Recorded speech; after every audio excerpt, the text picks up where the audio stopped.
और जो करीब आ जाए, जो पीछे हजरात बैठे हैं, जितना हम मिलकर बैठेंगे, जमा होकर सुनेंगे, शौक़ के साथ, मोहब्बत के साथ, इंशाअल्लाह बात हमारे दिल में उतरेगी। पीछे वाला आ गया है ज़रा, माशाअल्लाह सब नौजवान हैं।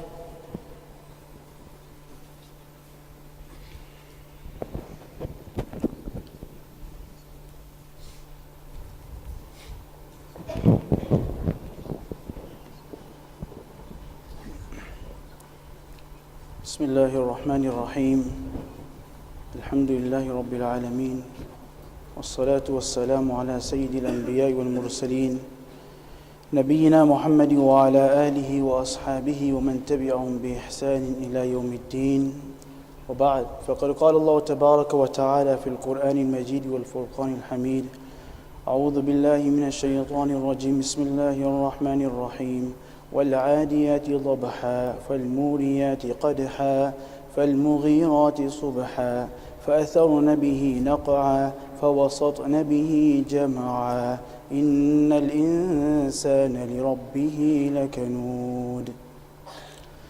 वक़ाल नबी सल्लल्लाहु अलैहि वसल्लम, बअद मन अदरक रमज़ान फ़लम युग़फ़र लह, औ कमा क़ाल अलैहि सलातु वस्सलाम। Honorable ulama kiram, respected brothers, especially my young friends, mothers and sisters listening at home, as we approach Ramadan, as we edge closer and we get nearer to Ramadan, it is of paramount importance that we understand that this month of Ramadan is filled with blessed rituals. Rituals that will elevate our status, whether it be fasting, whether it be taraweeh, whether it be an increase in tilawat of the Quran Pak. But we need to understand that these rituals, this fasting, these taraweeh are not the ultimate essence of Ramadan. The essence, the ultimate benefit is that through these rituals we gain taqwa. And taqwa is the reason why Allah subhanahu wa ta'ala has ordained Ramadan upon us. What is taqwa? Taqwa in simplified meaning is to submit to the commands of Allah subhanahu wa ta'ala, to obey Allah subhanahu wa ta'ala in every phase, in every aspect of our life. Since our life is like a pound coin. What do I mean by a pound coin? That we have many opportunities, we have innumerable choices. You give a pound coin to a child, he might buy some chocolates, he might buy a drink, he might buy a crisp.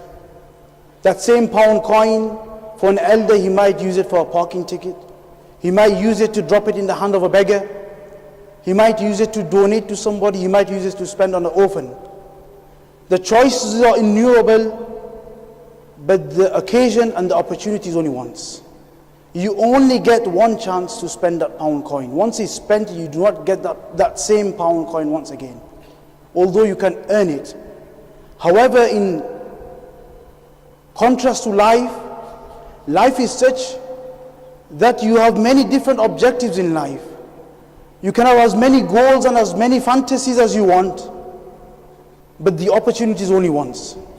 You can only live your life once. And once you die, you do not get a second chance. You cannot earn life again just like you can earn money again. Because life Allah subhanahu wa ta'ala has only gave insan once, so that he can show what he wants to do, and then the rest of it is for him in Jannat. That's why when the disbelievers will go in Jahannam, when they will see the torment of Jahannam, when they will see the punishment of Jahannam, they will say to Allah, Ya Rabb, رَبَّنَا أَخْرِجْنَا نَعْمَلْ صَالِحًا غَيْرَ الَّذِي كُنَّا نَعْمَلْ. Oh my Lord, oh our Lord, take us out of this place. أَخْرِجْنَا, take us out. We are tired of this torment, this punishment. We cannot cope any longer. Why? We will go back to the world, نَعْمَلْ صَالِحًا. We will do good deeds. We will do such deeds that will make you happy. But will they get a second chance? Allah subhanahu wa ta'ala said, no. No second chance, you will only have one chance.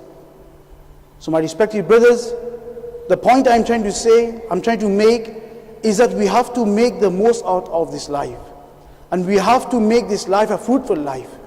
A life filled with taqwa. That's why some of our predecessors used to say من عاش مثل رمضان مات مثل العيد.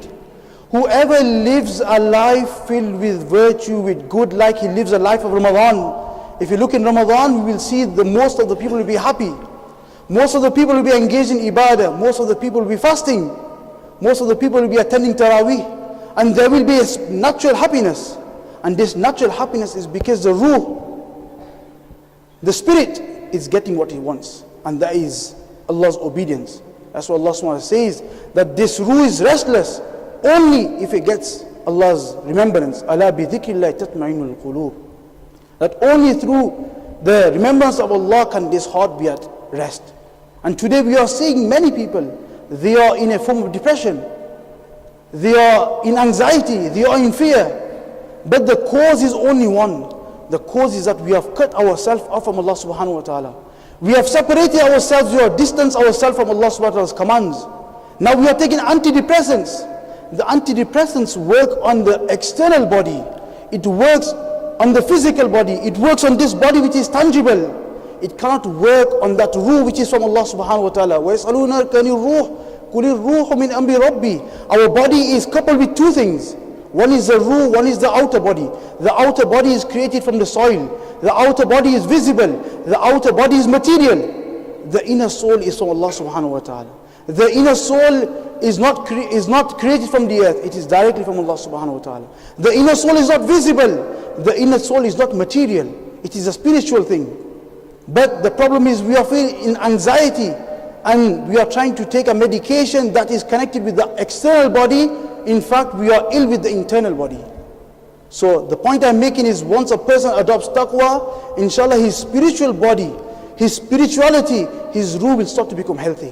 When the ruh becomes healthy, this person, no matter where he is living, whether he's a pauper, whether he's under the bridge, he will have tranquility at night. And if you are living a life filled with disobedience of Allah subhanahu wa ta'ala, whether you are living in a mansion, you will not get tranquility and peace. And this is the underlying difference between us and the Sahaba Kiram radiallahu anhum. There are many differences between us and the Sahabas, but one is such that when the Sahaba radiallahu ajma'in got to know, found out that something was forbidden, instantly, straight away, they would leave it for good and for permanent. They would not go back to that vice. And whenever they knew about a virtue, whenever they knew about anything good, then they would not delay. Straight away, instantly, they would carry out the act. And this is where we see our difference. That when there's something evil in our life, when there's a vice in our life, then it takes us long, gradually, not this year, next year. Man halaka al-mutasawwifun. Rasulullah says that those people who say tomorrow, tomorrow, tomorrow, they are destroyed. Because tomorrow will never come. And the Sahabas, it wasn't tomorrow, it was right now. That's why we see, when we read the stories of the Sahaba, we come across many places where it was just a gesture that Rasulullah was displeased. It was just a message that Rasulullah was displeased, and straight away they would stop. There was a Sahabi by the name of Marthar ibn Abi Marthar al-Ghanawi. Pre-Islam, before Islam, he was in a wrong relationship with a polytheist lady, with a mushrika. And he accepted Islam, and the relationship stalled, but it's an emotional relationship. It's not a relationship with a car where you can sell it. It's emotional. A human is inclined to another human, and it becomes a bit emotional, and you cannot leave it altogether. It takes time. You need time to die it off. You need time to win it off. But look at the state of the Sahaba. Hazrat Marthar ibn Abi Marthar al-Ghanawi went to Rasulullah sallallahu alaihi wasallam. The lady proposed, let's advance in our relationship and let's get married now. Marthar ibn Abi Marthar al-Ghanawi radiyallahu anhu went straight to a court of Rasulullah sallallahu alaihi wasallam. And he said, Ya Rasulullah, I have accepted Islam. Pre-Islam, I was in a relationship with a mushrika lady. Now she is proposing to get married, what should I do? Rasulullah sallallahu alaihi wasallam waited and the revelations came. وَلَا تَنْكِهُ الْمُشْرِكَاتِ حَتَّى يُؤْمِنْ وَلَأَمَةٌ مُؤْمِنَةٌ خَيْرٌ مِّن مُشْرِكَةٍ وَلَوْ أَعْجَبَتْكُمْ. That do not get married to a polytheist mushrik lady. In fact, a slave Muslim girl is much better for you, even if she looks better to you. That was the decree, and that's it. Marthar ibn Abi Marthar al-Ghanawi said, that's it, I've got my answer. It's a no. It's a no. I'm not going back to that avenue. I'm not going back there. No delay. Once Rasulullah sallallahu alaihi wasallam in Abu Dawud is mentioned, as Anas says that once Rasulullah sallallahu alaihi wasallam kharaja Rasulullah sallallahu alaihi wasallam wa nahnu ma'ahum. We left, and they were probably walking in the streets of Medina Munawwara. فَرَآ قُبَّةً مُشْرِفَةً Rasulullah saw a building, an elevated building. A building which was probably above the other average buildings. He looked at it and said, what's this building? The Sahaba said, this is such an Ansari Sahabi who is building something. Rasulullah did not say anything. فَحَمَلَهُ فِي نَفْسِهِ He just gave a gesture of disapproval. He gave a gesture of unhappiness. And they went back, they carried on walking, they went back to a masjid. Sometime later, that Sahabi that was building this building came to Medina Munawwara, to a masjid of Rasulullah. And he sat and he done salam to Rasulullah. فَأَعْرَضَ Rasulullah gave him a cold shoulder. He did not look at him, he did not answer him the way he would do. The Sahabi done it a second time and realized that something is wrong. Rasulullah is not responding the way he does. There is a fault on my side. So he went and he asked the Sahabas, I am feeling Rasulullah, I am feeling something, what's the matter? They said, shall we tell you what the matter is? The matter is we were walking past with Rasulullah and he looked at this elevation, that this building you are building, and it was a bit high, and he did not say anything, but we assume that he did not like it. He did not even go to inquire to Rasulullah, is this the reason? Straight away he went and he told the builders, demolish it. فَهَدَمَهُ عَلَى الْأَرْضِ They demolished it to the ground. No ask, no questions. My Nabi is not happy, it's the end of it. What good is that house in which my Nabi's blessings are not present with it? And he demolished it. Going on, there's another Sahabi. And the name has gone out of my mind. But once, he was, Rasulullah was sat amongst his Sahabas. And he said, نِعْمَ الرَّجُلُ كَرِيمُ الْأَسَدِ Kareem al-Asadi is such a good Sahabi of mine.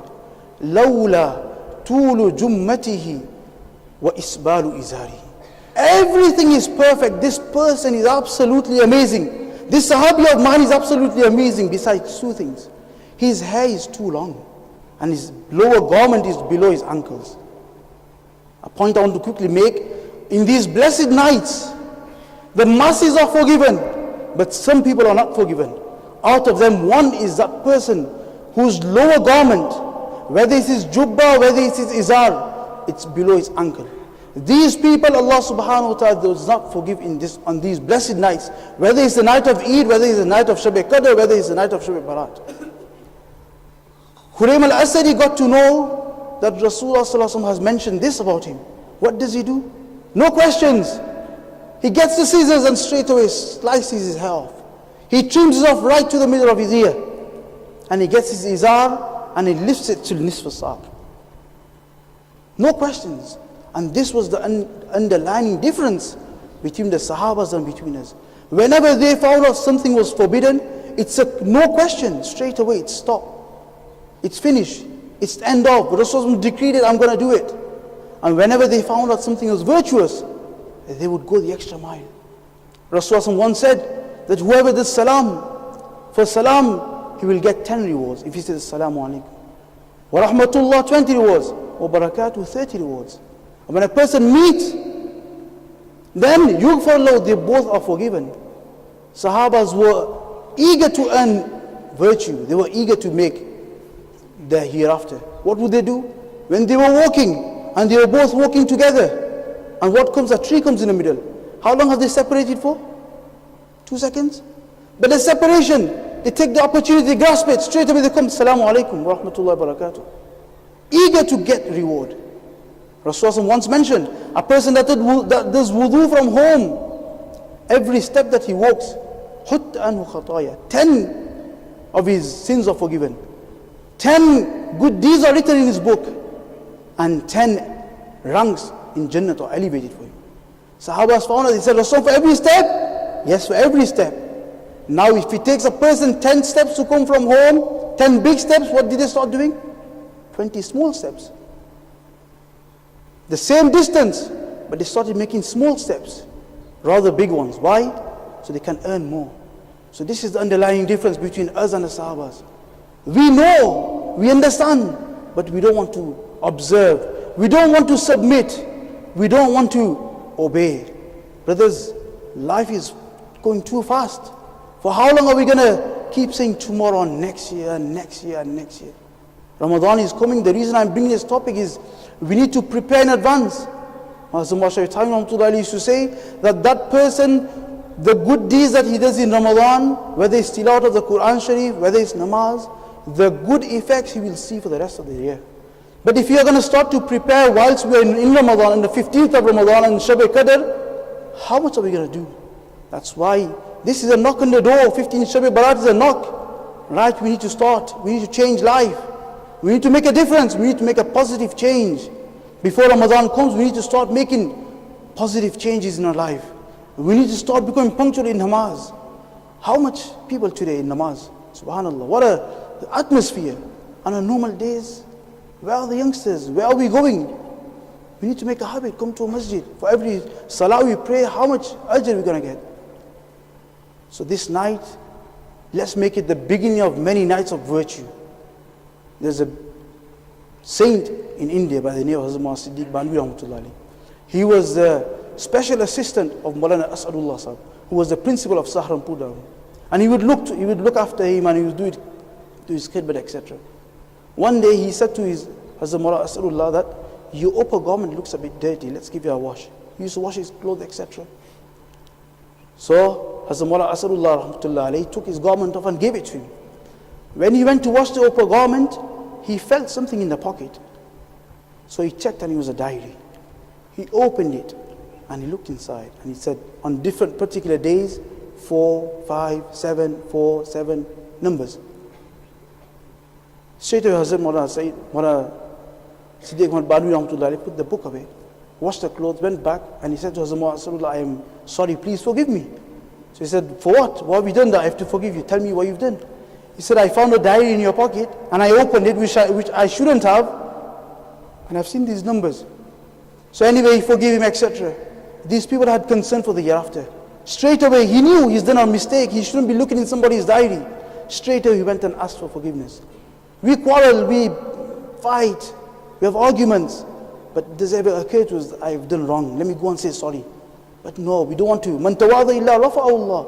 We think saying sorry is bending backwards, and no. When you do tawadu, Allah will elevate you. So anyway, Hazrat Maulana Asadullah said, yes, I've forgiven you. So Hazrat Maulana Siddiq Banvi Rahmatullah said, tell me what are these numbers? He said, I will tell you, but on one promise, that in my lifetime you do not disclose it to anybody. So he said, I will adopt this promise, and I will fulfill this promise.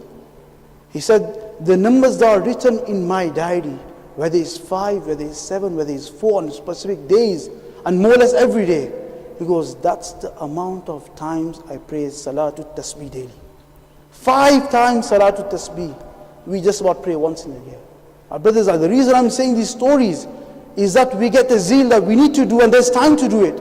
And this life is the only life that we can do it in. So if we are eager, the more we adopt, the more we do, then we reap in the hereafter. We'll have much, much more bounties and much, much more ni'mats in the hereafter.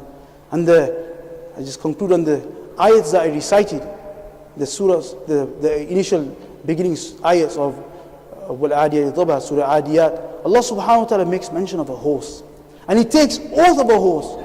And which horse? The horse that is running in the battlefield. Who is it running? It is running on the instructions of his owner, of his master. And where is it running? It's running in the thick of the battle. Allah subhanahu wa ta'ala makes mention that look at this horse. It is sacrificing its own life. It doesn't know whether the sword is going to strike the person that's sitting on it or its own neck. It doesn't know whether my legs are going to be severe or the person that's sitting on me. But still he runs in the thick of the battle. For what reason? On the instruction of the master. And what favor has the master done to it?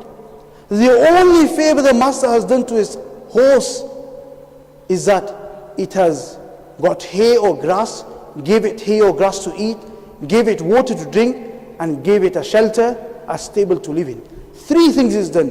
Allah subhanahu wa ta'ala creates the grass. Allah subhanahu wa ta'ala sends the rain down. Allah subhanahu wa ta'ala is the one that's created the wood that He can make the shelter from. Allah subhanahu wa ta'ala is the ultimate creator. This person has only done 3 favors. But look how obedient this horse is to its master, that it is sacrificing his own life. And Allah subhanahu wa ta'ala then says, Innal insana lakanud. Indeed, insan is very ungrateful.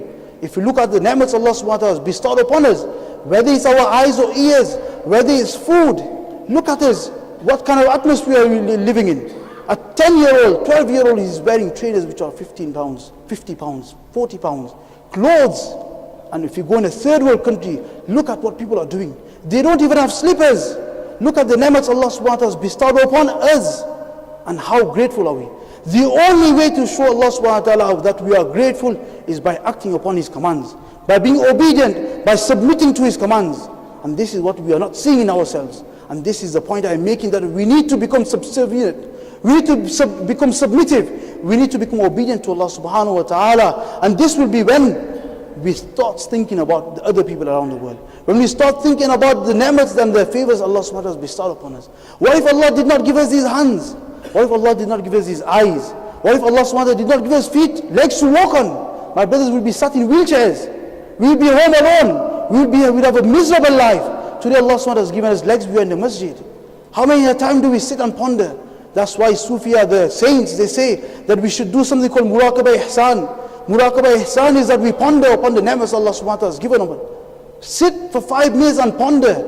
Daily think, my Allah subhanahu wa ta'ala has given me eyes. If I didn't have eyes, my world would have been a dark world. I wouldn't be able to see my children. I wouldn't be able to see my parents. I wouldn't have been able to see the Kaaba Sharif. If my Allah did not give me ears, I wouldn't be able to hear Quran Sharif. I wouldn't be able to hear my mother calling me.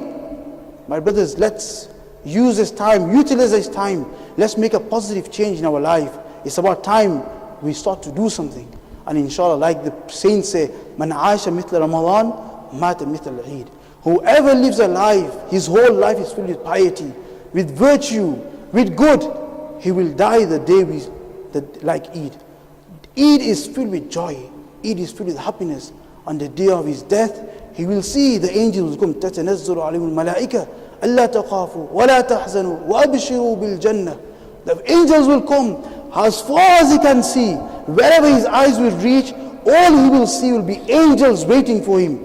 And they will come with kafan, with his clothes from Jannah. They will come with perfumes, with fragrances from Jannah. They will say to him, Allah taqafu, don't fear, don't worry, we are going to be with you on your next journey.